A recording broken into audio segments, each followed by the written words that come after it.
Hello, my beautiful friends. My name is Alexandria and welcome to my channel. Today I'm going to be sitting down to do my monthly wrap-up. I feel like I just did a wrap-up.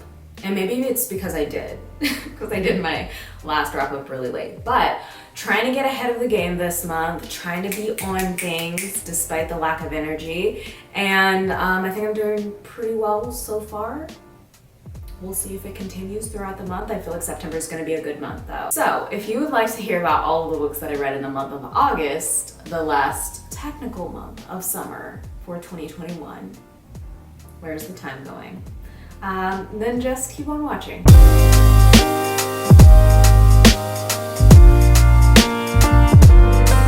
I read quite a few books this month. I have been in a slump for I don't know how long. So most of these books I actually listen to an audiobook, which I am still working through that thing in my head that tells me that audiobooks don't technically count as real books, because they definitely do. But like the weight that I put behind the books that I listen to audiobook as opposed to the books that I read physically is just so different. I feel so much more accomplished when I read a physical book rather than when I finish an audiobook. And it's just a thing that I'm working through in my head. I mainly focused on a series because I realized how much I really enjoy just like reading a series. Shocker. Reading a series without reading anything else in between, you know? Because a lot of times I'll start the first book in a series and then I'll start another first book in the series and then I'll start another one. And that's fine, that has its place. But there is so much value for myself that I have found in just like knocking out a series. It just feels really nice. I am gonna go ahead and not talk about the series that I read first because I did not read that the first of this month. I'm gonna go way back, try to remember, I don't even remember what I ate for breakfast. I'm going to try to remember my thoughts on the first book that I read this month, which was Honey Girl. So I have been hearing so many things about this book for a while. It's kind of advertised as like, this girl is very like type A, she likes to get shit done, and somehow she ends up in Vegas and marries this girl, and she's like, what the fuck? Basically, and has to deal with the aftermath of that. This is a lot more than that. I ended up rating this 4 out of 5 stars, which seems a little high. Was I being generous? I might have been being a little bit generous. Because while I was reading this, I just kept having moments of feeling like it was very unrealistic, which is a lot coming from me, the fact that I really enjoy fantasy, magical realism, those kinds of things, and I'm like, this book isn't that good because it's not realistic. Who even am I? So basically, like I said, this is following our main character whose name is Grace. She is 28 years old and she just finished her PhD in astronomy. We got a lot of Grace, obviously, and the things that she was going through and kind of this crisis she was having after accomplishing this huge goal that she had had, which is super relatable because when you're working towards this thing, you have this like laser sharp focus on it most of the time. And then nobody talks about what you're gonna do after you finish that thing, you know? Nobody tells you how you're gonna feel. That feeling of almost loss that you experience once you actually accomplish that thing, and then you're like, okay, what next? That's why I like to pile as much as possible on my plate so that I just constantly have endless amounts of things going all at once. And I also enjoy half finishing things so that I just always have something to pick up again, because it just really saves me the hassle of feeling all of those things. But yeah, that definitely is a very relatable concept, and I think that a lot of people felt connected to that aspect. Also, her relationship with her parents was something that I related to on certain levels because it was something that was challenging for her, and one big thing that was a hurdle that she kind of had to work through was being able to communicate with them and being able to be honest with them and being able to be honest with everybody. Honestly, her friend group was like supportive in their own way. There would be times where they would be putting so much pressure on her to show up in their lives And I was just kind of like, but she's trying to do what she needs to do for herself. Like, her priority needs to be herself, not you making her feel bad because she's not showing up for you. Like, I get that. Obviously, a friendship, relationships are supposed to be give and a take, you know, all of that jazz. But you also need to be super aware of where someone's at in their life. And you also need to learn how to be communicative and be like, hey, I'm going through some shit right now. I'm trying to figure some shit out. I may not be as attentive, I may not be as connected as you may like me to be, but I gotta connect with myself first before I can prioritize what you need from me, and before I can show up for you in any kind of specific way, I gotta show up for myself first.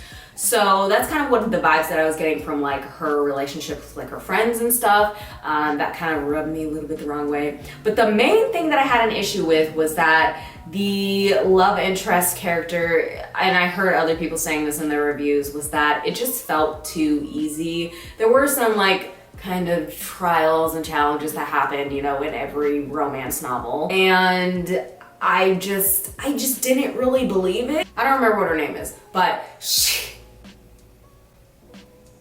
just seemed so cute. She just seemed like the nicest person in the world. But she also felt very like Manic Pixie Dream Girl a little bit. She felt a little bit too perfect, and a lot of things that she would say just felt a little cringy, a little bit like she was trying to write an Instagram post that was like inspirational and slightly, what is the word? Verbose? Is that the word that I'm trying to think of? Wow. How am I coming up with all these wild words that probably aren't even the correct context to use them in, but I think you know what I mean. Certain things that she would say, I was just kind of like, okay. This would be fine if it was like a romance novel, like one of those cheesy romance novels that I was like cringy a little bit, but in this contemporary setting, it just felt weird. It just felt weird, especially in contrast to the things that like Grace was dealing with. I did like the representation of like the realities that she experienced being a person of color in that field. It just really showed the realities that I think a lot of people experience. Again, I'm not in that area, but I'm sure that it is a realistic representation of that. I just felt like that level of realistic representation did not translate to her relationship with the love interest. It just didn't go for me. It just felt a little bit too perfect. It was an enjoyable read. I would maybe, no. I was gonna say I would maybe purchase it, but I wouldn't purchase it. I just would want to have it on my shelf because I like the cover. But that's not a valid reason to buy a book. That is my thoughts on Honey Girl, and let's go ahead and move on to the next book that I read this month, which was A Girl Like Her, which is the first book in the Ravenswood series by Talia Hibbert. If you don't know, I love Talia Hibbert. She's one of my favorite authors. She is like the first romance author that I've ever read, and I just fell in love with her writing style, and I love the Brown Sisters trilogy. It just brings me a lot of joy. I was trying to be as objective as possible when I was reading this book and not compare it to the Brown Sisters trilogy, but it was just so difficult to do so because it's kind of every romance book. Would I compare that sentence, did that make sense? Consciously or subconsciously, I always kind of compare every romance book to those books because those are the ones that I enjoyed for the most part, the most so far. So this is about a girl named Ruth who is basically an outcast in her town. She is the town pariah. Everybody hates her. Everybody talks shit about her. They really just treat her like complete garbage. And there is nothing related to her race that I can think of that is brought to like anybody's attention that it's like, well, maybe it's like racially charged. People are like, oh no, it's because of this thing that happened in the past and that's why people don't like her, because there were like some rumors that were started. It's a little bit questionable because I'm pretty sure everybody else is white. But maybe I'm just the only one that noticed that. One thing also that I didn't really enjoy about this is the fact that why did Evan have to be white? It is what it is. I'm going to read some, oh God, I forget the author. Alexandria House. I believe that's the author because I've heard really good things about her books. And that's going to be some like black love magic, and I'm very excited about that. But I'm just becoming more aware and noticing more and more that if there is a black protagonist in a romance book specifically, there tends to be a non-black, non-person of color love interest. So that just made me think about some things, and that's totally fine. I tried to look at it objectively. As usual, Talia Hibbert kills it with a smut. It's like she knows me inside and out, and she just does that really, really well. I did enjoy like the reveals that kind of happened of like why people didn't like her, why she was kind of the outcast, but then also, I don't want to say she needed this man to like help her build her confidence, but she kind of did. I don't know if I'm going to read any more in the series. I didn't even rate this. That's pretty much all of my thoughts on that book so far. Moving on to the series that I was absolutely obsessed with, and I'm so excited that I finally got to. I'm just so happy to have it in my life. I want to have all of these books in my house because they are so good, and I just need to be able to reread them. They're gonna be like comfort reads and stuff, and I really, really enjoyed the audiobooks of them. And this is the Wayward Children series by mcguire. Shannon. I had been hearing so many things about it for I don't even know how long, and I finally got to it. I saw that there was an audiobook and it was only like 4 hours. I was like, bet. So the first book is basically following Nancy, and she arrives at this school for wayward children. Wow, why is this book exactly what I have always wanted in my entire life? Because I love stories about kids. That sounds weird. I love stories about people who like go fall down the rabbit hole, or they go into a wardrobe. Basically where they travel into another world, because when I was a child, that was something that I really wanted to be able to do. In fact, I would hide in my closet and hope that Narnia would appear one day. It did not, clearly. Ever so often, occasionally would think about after reading those stories was like, well, what happens after?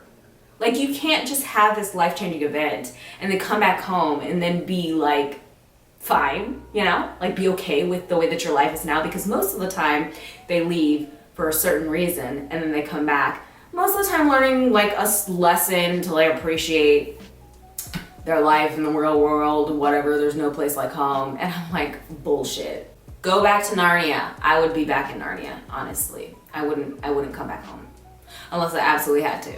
And I had no idea how I got back home. I read the first book, which was Every Heart is a Doorway. Give it 5 out of 5 stars. These kids that have traveled to other worlds and basically are going through this process of like grieving and also coming to grips with the fact that they are in the real world again, and they maybe can go back through these doors, but maybe not. And this school is basically to support them through the process of this kind of like journey that they're going on. All of these kids have gone to different worlds and different places that are very specific to them. And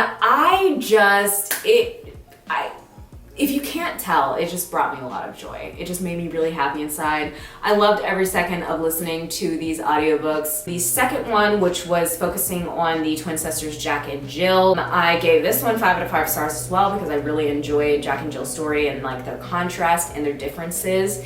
And the world that they went to was like super dark as well, and I enjoyed that. The third book was Beneath the Sugar Sky. So this one is technically a standalone, but I think this was also kind of a continuation of the first book. I enjoyed it. I gave it 5 out of 5 stars. I liked seeing them go to another world and kind of seeing all the different characters in a world that wasn't their own, kind of out of place, out of their environment. I just liked the adventure. It kept me on my toes. All of the things that we enjoy here. The fourth one was actually my least favorite one, which is interesting because when I was going through some of the reviews on here, a lot of people were saying that the fourth one was their favorite one. The fourth one was focused on the prequel of a character called Lundy, who was in the first book. And honestly, I just wasn't really that invested in the character. I kind of vibed with the world that she was in, but I don't know, there was something that just wasn't pulling me in the same way that the other books did, and I just didn't really care, to be honest. But I did give this 4 out of 5 stars, so It's not terrible. Sorry, they're cutting grass outside if you can hear that. How much grass do we have out there? The fifth one is Come Tumbling Down. I give this 5 out of 5 stars. And this is a continuation of Jack and Jill's story after the first book. I really liked the world. I really liked the characters. Jack is one of my favorite characters. And then the last one that is out currently is Across the Green Grass Fields. And this is number 6. I gave this 5 out of 5 stars. I saw that a lot of people actually didn't like this one because I felt that it was so like separate from the rest of the stories. But I don't know, it had the same vibe to me, it had the same energy behind it. It was about this girl who basically went to this world where there were like unicorns and centaurs and stuff, and I don't know, I really, really liked it. Like, there's 3 more books that are set to come out, so I'm so excited to read those. And then the next book that I started was Cinder, which is the first book in the Lunar Chronicles series by Marissa Meyer. This was actually a reread for me. This I had actually read a long time ago, and I think I had only read Cinder and Scarlet at that point, and then there's like 2 more in the series and then 1 prequel. So I wanted to reread it again because I just wanted to feel that nostalgia. Again, I listened to this on audiobook. I did finish Cinder, and then I also finished Scarlet. So these are basically like science fiction YA retellings of fairy tale princesses. So Cinder is about Cinderella. There's a lot of stuff that's happening. She is part cyborg. It definitely follows like the same formula of the Cinderella story, but it's so different at the same time that it's super refreshing. It's super just creative, and I absolutely love it. It definitely still held up for me. I did read Scarlet as well. I think that a lot of people like Scarlet. I actually was really annoyed by Scarlet, and I'm not sure why that is. But yeah, but I think that her story is supposed to be like Little Red Riding Hood and the Wolf. I do as well really like the narrator of this audiobook. She is really good, very talented. So I really just pushed myself at the end of this month because I had 3 books from the library left. Well, actually I had 4, but I knew that I was only going to be able to read 3 of them, and I had like 2 days left in the month. And so I was like, I'm going to try to read all 3 books before the end of this month, and we'll see how it goes.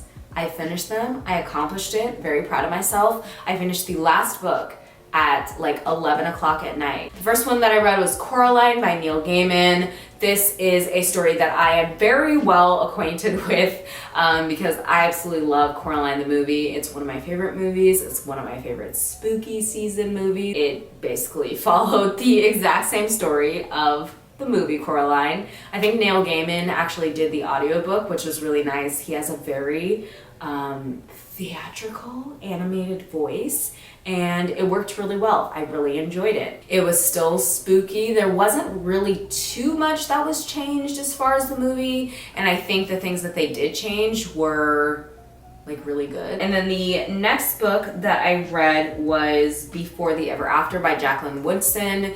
This book I decided to read because I had read Red at the Bone earlier this year and really enjoyed it. It was a pretty quick read. It was, I guess technically it was in verse, which made it a very quick read. I read it like in 1 sitting. And the fact that it was so short, but it was able to emotionally, like I was so emotionally invested in it, was absolutely incredible. This is following a boy, his name is ZJ, and his father is a football player.